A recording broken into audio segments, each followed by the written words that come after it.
एक दावेदाराचा तपशील आणि दुसरा मृत विमाधारकाचा तपशील. सगळी माहिती अचूक आणि सुवाच्य अक्षरात लिहिलेली असावी, कारण याच फॉर्मवर संपूर्ण दावा अवलंबून असतो. पुढचा फॉर्म आहे डिस्चार्ज फॉर्म, म्हणजे फॉर्म नंबर 3801.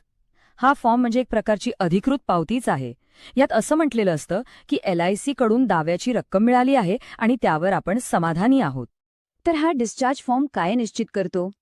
एकतर बोनस सकट अंतिम दाव्याची रक्कम मिळाल्याची ही पावती आहे, आणि दुसरं, यामुळे दावा पूर्णपणे सेटल झाला असं मानलं जातं. त्यामुळे यावर योग्य सही आणि साक्षीदार असणं खूप गरजेचं आहे. थोडक्यात, यामुळे नॉमिनी आणि विमा कंपनी यांच्यातला आर्थिक व्यवहार पूर्ण होतो. आणि आता पेमेंटची शेवटची पायरी, तो म्हणजे NEFT मॅन्डेट फॉर्म. या फॉर्ममुळे हे नक्की होतं की दाव्याची रक्कम अगदी सुरक्षितपणे आणि थेट योग्य बँक खात्यात जमा होईल. आता एक खूप महत्त्वाचा मुद्दा समजून घेऊया. LIC दाव्यांचे 2 प्रकार करते, अर्ली आणि नॉन अर्ली क्लेम. हा फरक महत्त्वाचा आहे, कारण यामुळे दाव्याची वेळ आणि लागणारी कागदपत्र दोन्ही बदलू शकतात. तर अर्ली क्लेम म्हणजे काय? सोप्पं आहे. जर पॉलिसी सुरू झाल्यापासून किंवा ती पुन्हा चालू केल्यापासून 3 वर्षांच्या आत मृत्यू झाला तर त्याला अर्ली क्लेम म्हणतात. आणि अशा प्रकरणांमध्ये विमा कंपनी थोडी जास्त चौकशी करते. आता ह्या दोन्ही प्रकारच्या दाव्यांना लागणाऱ्या वेळेत काय फरक असतो ते पाहूया.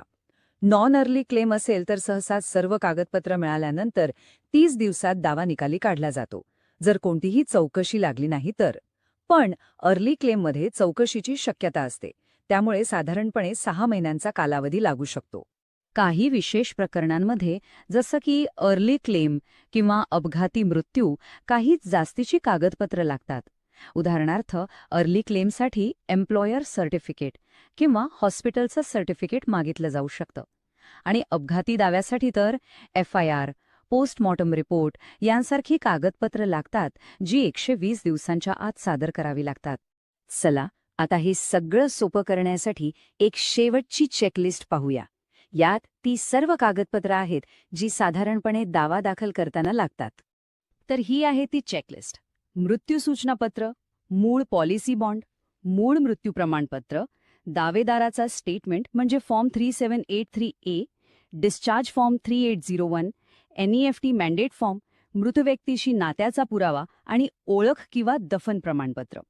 ही सगळी कागदपत्र जर आधीच तयार असतील तर दावा निकाली काढायला खूप मदत होते. एक गोष्ट लक्षात ठेवणं गरजेचं आहे. जरी बहुतेक दावे मंजूर होत असले तरी काही वेळेला दिलेली माहिती आणि कागदपत्रांच्या आधारे दावा नाकारलाही जाऊ शकतो. म्हणूनच सगळी माहिती